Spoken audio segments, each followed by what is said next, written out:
മാപ്പർഹിക്കാത്ത ശിക്ഷ ബോച്ച ചെയ്തിട്ടുണ്ടോ? ഒരു മാപ്പ് പബ്ലിക് മീഡിയയിലെ മാപ്പ് അർഹിക്കുന്ന നമ്മൾ പറയാമെന്ന് പറയുന്ന സമയത്ത് മാപ്പ് പോലും അർഹിക്കാത്ത തെറ്റെന്താണ്? ഒരു നാട്ടിൽ പോയി ഈ പറയുന്ന പോലെ വസ്ത്രവിധാനം ആർക്ക് വേണമെങ്കിലും എന്ത് വേണമെങ്കിലും ഇടാമെന്നുള്ള കാരണം പറഞ്ഞു.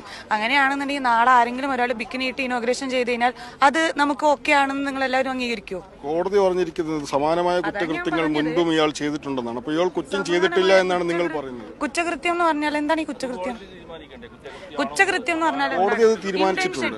ഒരാൾ ഇന്റൻഷനലി എന്തെങ്കിലും ചെയ്താലാണ് അത് കുറ്റകൃത്യമാണ്. ദ്വയാർത്ഥ പ്രയോഗങ്ങൾ നടത്തുന്ന ഇന്റൻഷനെ അല്ല എന്നാണ് നിങ്ങൾ പറഞ്ഞ കേസിന് ആസ്പദമായ സംഭവത്തിൽ എന്താണ് ഇന്റൻഷൻ?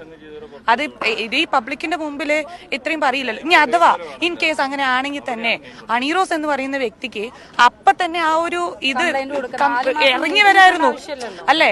അല്ലാതെ കഴിഞ്ഞിട്ടല്ലല്ലോ. ഇപ്പൊ ഞങ്ങളൊക്കെ സ്ത്രീകളാ, ഞങ്ങൾക്കൊക്കെ എന്തെങ്കിലും ഒരു പ്രശ്നം ഒരു സ്ഥലത്ത് ഉണ്ടെന്നുണ്ടെങ്കിൽ നമ്മൾ 4 മാസം കഴിഞ്ഞിട്ടല്ലേ കേസ് കൊടുക്കുക. നമുക്കത് അതും ഫിലിം ഫീൽഡ് പോലെയുള്ളൊരു മേഖലയിലുള്ള ഒരു വ്യക്തികൾക്ക് അവർക്ക് എന്തെങ്കിലും ഒന്ന് ഫേസ് ചെയ്യുന്ന സമയത്ത് സപ്പോർട്ട് ചെയ്യാൻ സംഘടനയുണ്ട്. സാധാരണപ്പെട്ട ഒരു ആൾക്കാർ പോലും അല്ല. അവർക്ക് വേണമെന്നുണ്ടെങ്കിൽ എന്ത് ചെയ്യായിരുന്നു? അപ്പൊ തന്നെ അവർ ബഹിഷ്കരിക്കായിരുന്നു. 4 മാസം കഴിഞ്ഞിട്ടെന്ന് പറയുമ്പോൾ ഈ കാണുന്ന ജനങ്ങളൊക്കെ പൊട്ടന്മാരല്ലല്ലോ. അതൊക്കെ നമുക്ക് ഏകദേശം എന്ത് ചെയ്യാൻ പറ്റും? ഇതൊക്കെ അതിന്റെ പിന്നിലൊക്കെ വേറെ കളികൾ ഉണ്ടാവും എന്നുള്ളത് ഏകദേശം സാധാരണ ജനങ്ങൾക്ക് കുറ്റക്കാരി എന്നുള്ളതല്ല. പ്രതികരിക്കേണ്ട സ്ഥാനത്ത് എന്ത് ചെയ്യണം? പ്രതികരിക്കണം. അത് കഴിഞ്ഞ് കുറെ കാലം കഴിഞ്ഞിട്ടല്ല നമ്മൾ എന്ത് ചെയ്യുക? പ്രതികരിക്കുക. പിന്നെ വേറൊരു കാര്യം കൂടിയുണ്ട്. ഈ പറയുന്ന ബോച്ച എന്ന് പറയുന്ന ഒരാള് 4 ദിവസം നമുക്കിപ്പോ ഈ ഹണിറോസ് എന്ന് പറയുന്ന വ്യക്തി മാപ്പർഹിക്കാത്ത ശിക്ഷ ബോച്ച ചെയ്തിട്ടുണ്ടോ? ഒരു മാപ്പ് പബ്ലിക് മീഡിയയിലെ മാപ്പ് അർഹിക്കുന്ന നമ്മൾ പറയാമെന്ന് പറയുന്ന സമയത്ത് മാപ്പ് പോലും അർഹിക്കാത്ത തെറ്റെന്താണ്? ഒന്ന് ആലോചിക്കണം കേരള ജനസമൂഹം. ഈ പറയുന്ന നമ്മുടെ നാട്ടിലെ ഒരാളെ എത്രയോ കൊല്ലങ്ങളായിട്ട് സൗദി അറേബ്യയിൽ കിടക്കുന്ന ഒരു വ്യക്തിക്ക് വേണ്ടി തെരുവിലിറങ്ങിയ ഒരു വ്യക്തിയെ എന്ത് അടിസ്ഥാനത്തിന്റെ പേരിലാണ് 6 ദിവസം ഈ പറയുന്ന ജയിലിലിട്ടത്? ഞങ്ങൾക്ക് ഒരുപാട് കാര്യങ്ങൾ ചോദിക്കാനുണ്ട്. ഈ നിയമപീഠത്തിനോട് തന്നെ ചോദിക്കാനുണ്ട്.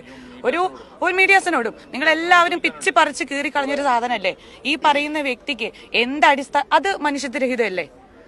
6 ദിവസത്തോളം ഒരു വ്യക്തിയെ അല്ലെ ഒരു വ്യക്തിയെ ഇതിന്റെ അകത്തേക്ക് ഫുൾ നന്മ നിങ്ങൾ മറന്നു. ആ വയനാട് നമുക്ക് ക്ഷമിക്കാൻ പറ്റുന്ന ഒരു തെറ്റിൽ കൂടുതലൊന്നും അദ്ദേഹം ചെയ്തിട്ടില്ല. ഉണ്ടോ?